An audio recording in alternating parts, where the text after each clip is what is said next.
the second fraction when dividing fractions.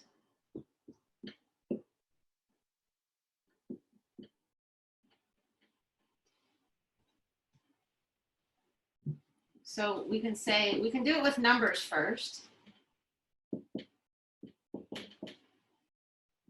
So like 3/4 divided by 1/8, let's say. A math teacher in the past taught you, oh, you're gonna flip and multiply this. Right, so it's 3/4 times 8/1, which then equals 24/4, which equals 6. Does anyone know why we do that?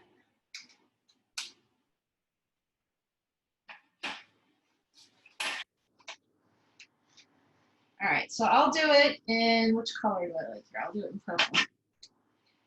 So when you're dividing, that's the same as writing it as a fraction. So 3/4 divided by 1/8. This is now looking like a complex fraction. So let's simplify this. I'm going to multiply this by the number 1. Okay, what is 1 times any number? Itself.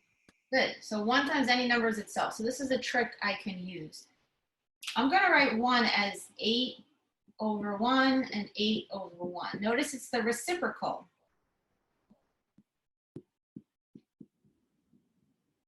Reciprocal of denominator. Okay, any number over itself is 1, except for 0/0. Okay, you need calculus to figure out 0/0. All right, anyway, so 8/1 all over 8/1 is the same as 1. We're going to multiply this by that. All right, so next we have 3/4 times 8/1. On the bottom, we have 1/8 times its reciprocal.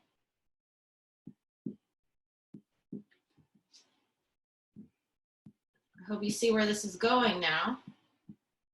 Notice on the top, we have what we were doing.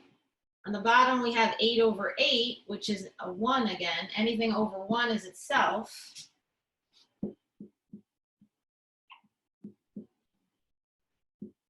So you just end up having that all over 1. So what are we left with? 3/4 times 8/1. So that is why we flip and multiply. Okay, because we're basically just doing tricks here. Okay, you multiply this complex fraction by 1, but you write 1 as the reciprocal. The reason I like to show this to you is because when I was a student, I hated memorizing things. I hated memorizing formulas. I hated memorizing something like this, like, oh, you flip and multiply the second fraction.